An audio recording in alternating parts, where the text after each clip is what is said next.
पर इतिहासकार ने लिखा है कि तोड़ करके बनाया गया कंफर्म। सुन लीजिए, मैं एक बार सुन लीजिए, अरे पहले सुन लीजिए, मैं कह रहा हूं अगर क्लियर हो गया तो सुन लीजिए, चिल्लाना बंद कीजिए।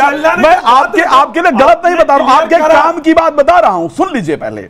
अब चलिए क्लियर हो गया कि वहां पर मंदिर था, आपने विवेक भाई कहा कि उसके बाद फिर क्या करोगे, राइट।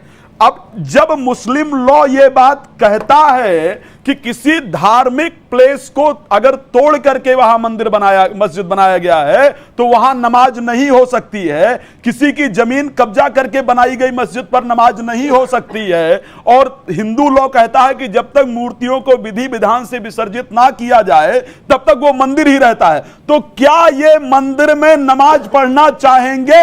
और अगर इन्होंने मंदिर में नमाज पढ़ा तो क्या मुस्लिम लॉ इनको स्वीकार करेगा? तो ये खुद छोड़कर भाग जाएंगे, हमें क्या कहने की जरूरत है भाई? ठीक है, जब क्लियर हो गया तो आपको खुद छोड़ के, आप मंदिर में अगर नमाज पढ़ने के लिए तैयार हैं, अगर मंदिर में, तो मैं कहूंगा नमाज नहीं, वहां आके हनुमान चालीसा पढ़िएगा, हम आपका स्वागत करेंगे, हनुमान चालीसा आपको पढ़ाएंगे, आइए पढ़िए ना, किसने मना किया है? देखिए मिश्रा जी, आपकी सारी बातों का मैं जवाब देते हुए सबसे पहले आपसे ये कहना चाहता हूं, ये बताइए जब काशी डोर बनाया जा रहा था तो कितने मंदिर तोड़े गए? वो मंदिर दोबारा विस्थापित क्यों नहीं करे? मैंने सुनिए, पर जब आपने बात की तो उसके बाद क्यों सुनिए ना, मेरे विषय ये नहीं है, बार बार आप कह रहे हैं मंदिर तोड़ के मस्जिद बनाएगी। मैं तो ये कहता हूं कि काशी डोर बनाने में कितने मंदिरों को तोड़ा गया, तो मैं तो उन मंदिरों को क्यों विस्थापित नहीं करा? तो और सर एक चीज और सुन लीजिए, तोड़कर बनाया गया चैनल की रिपोर्ट के अनुसार आपको बता रहा हूं, जब रामपथ बनाया, जरा सुनिए, अरे बात सुनिए मिश्रा जी, मैं सुन रहा हूं, का धैर्य रखिए, जब आप बोलते हैं ना हम भी सुनते हैं। तोड़कर बनाया गया, रामपथ बनाया जा रहा, तो रास्ते में कितने मंदिर आ रहे हैं भाई,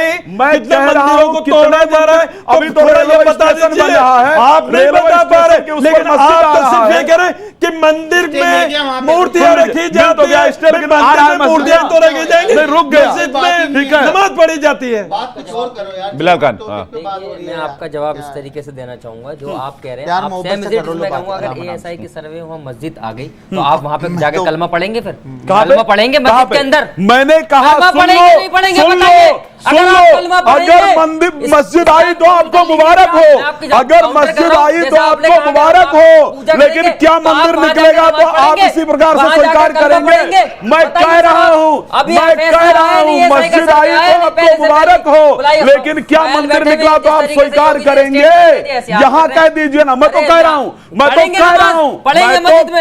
यार, मैं तो बिलाल क्लियर कह रहा हूं तुमसे, मंदिर मस्जिद आई तो आपको मुबारक हो, और अगर मंदिर आया तो स्वीकार करेंगे, वही तो मैं भी कह रहा हूं। ठीक है बिलाल खान, मैं आ रहा हूँ, रंजीत जी मैं आ रहा हूँ, नहीं मेरे भाई समझ बैठे हैं, उनसे लीजिए सवाल। एक बात बताइए, आपने कहा कि वहां नमाज पढ़ी जाती है, नमाज सड़क पर भी होती है, नमाज डीएनडी पर भी होती है, नमाज ट्रेन पर भी होती है, नमाज मॉल में भी होती है, नमाज मार्केट्स में भी होती है, नमाज घरों में भी होती है, नमाज एक्सप्रेस वे पर भी होती है, नमाज एरोप्लेन में भी हो जाती है, नमाज एयरपोर्ट पर भी हो जाती है।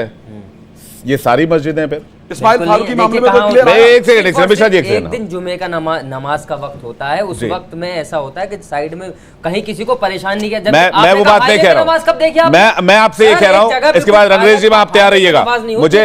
मुझे बिलाल खान ये बताइए कि जब नमाज किसी भी जगह से की जा सकती है तो फिर वो ज्ञानवापी वाली जगह आपको क्यों चाहिए जो पहले से डिस्प्यूटेड है? यही बात तो की जा रही है कि आप पहले जाकर बोल दे वहां पर कि, यही बात तो की जा रही है कि आप वहां पर जाके बोल दीजिए कि अगर आपके साक्ष्य नजर आ रहे हैं तो हमारा नमाज यहां से भी हो जाएगा, हमारा नमाज थोड़ा एक कदम और आगे हटके हो जाएगा। अब मैं आपका जवाब दे दूं, श्रृंगार गौरी की पूजा की बात थी, आप उसमें थोड़ा आगे बढ़ गए होते तो डिस्प्यूट इतना नहीं बढ़ता। बोलिए। बताऊं, दिन में 5 वक्त नमाज होती है, फजर, जोहर, असर, मगरिब, इशा, 5 वक्त की नमाज होती है। आपको मैं क्लियर कर दूं, जुमे की जो नमाज होती है मुझे नहीं पता, फ्राइडे वाले दिन होती है। नहीं आपको बता, मुझे सिर्फ फ्राइडे वाली का पता है, इसके अलावा मुझे नहीं पता कब नमाज होती है। उसके अंदर ये होता है कि सारे जितने भी नमाजी होते हैं जगह कम पड़ जाती है तो वो साइड में किसी को तकलीफ नहीं देते।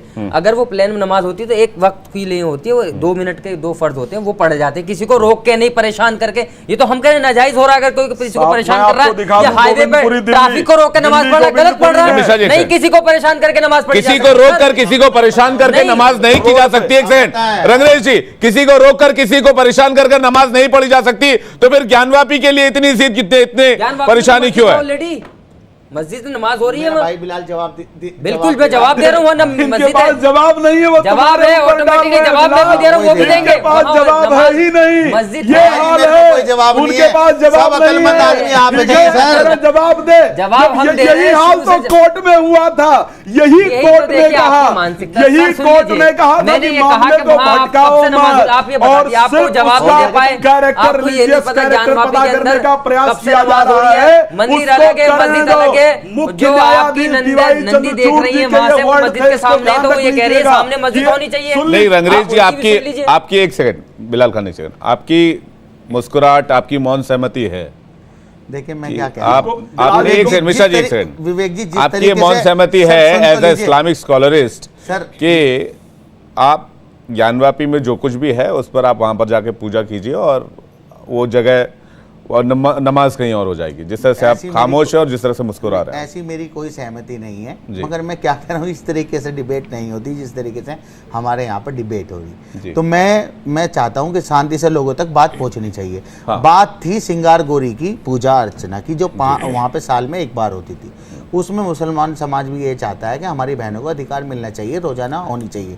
मुसलमानों ने कभी उसका विरोध नहीं किया, वहाँ की सरकार ने जो है वहाँ पर रोक लगाई थी कि साल में एक बार होगी। पहले तो ये आपके जितने भी दर्शक आपके व्यूअर्स हैं उनको ये समझना पड़ेगा, और हम कह रहे हैं कि वहाँ पर पूजा होनी चाहिए, बात खत्म हो जाती बस।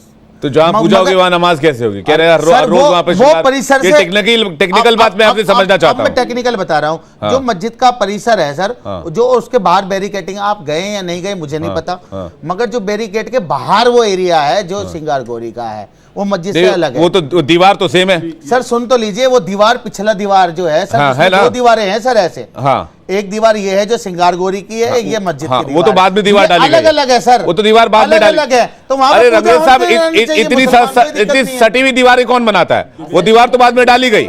सर मैं क्या कह रहा हूँ, वहां पे भव्य मंदिर बना है सर।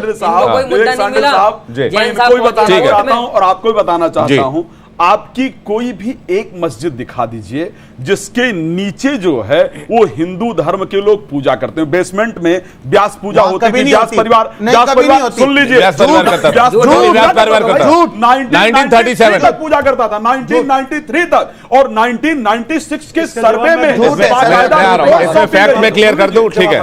इसमें तथ्य ये है, इसमें फैक्ट, नाजिम खान एक सेकंड, इसमें फैक्ट ये है कि 1937 में मुस्लिम पक्ष को ज्ञानवापी मस्जिद कमेटी का जिम्मा दिया गया और 1937 में ही तहखाने का जिम्मा व्यास परिवार को सौंपा गया। तहखाने में पूजा होती थी। नाजिम खान जी, विवेक जी, जिस तरीके से अभी बार बार ये कही गई बात है कि व्यास की तरफ से, यानी कि नीचे बेसमेंट में पूजा होती थी। मैं इनको बता दूं, 1810 के अंदर जब हिंदू पक्ष ब्रिटिश हुकूमत के पास गया, तो सुनिए सर, मैंने आपकी बात सुनी विवेक जी, जल्दी से टाइम खत्म। देखिए, ब्रिटिश हुकूमत ने वो चाहती थी कि भारत गुलाम रहे, तो इसलिए उन्होंने मंदिर के अंदर पूजा करने की इजाजत दी। उन्होंने कहा कि कर लीजिए, लेकिन वो मस्जिद थी, वो चाहते थे कि हिंदू मुस्लिम आपस में लड़े। चलिए ठीक है, मुझे लगता है कि इसका फैसला कोर्ट से ही होगा और उसके बाद कोर्ट के फैसले से बाकी चीजें साफ हो पाएंगी, क्योंकि फिलहाल मामला न्यायालय में है और इस वक्त एएसआई सर्वे की इजाजत मिली हुई है। एएसआई सर्वे में क्या निकल कर आता है देखने वाली बात होगी। सभी मेहमानों का बहुत बहुत शुक्रिया। वक्त एक ब्रेक का है, फौरन लौट रहे हैं, खबरें लगातार।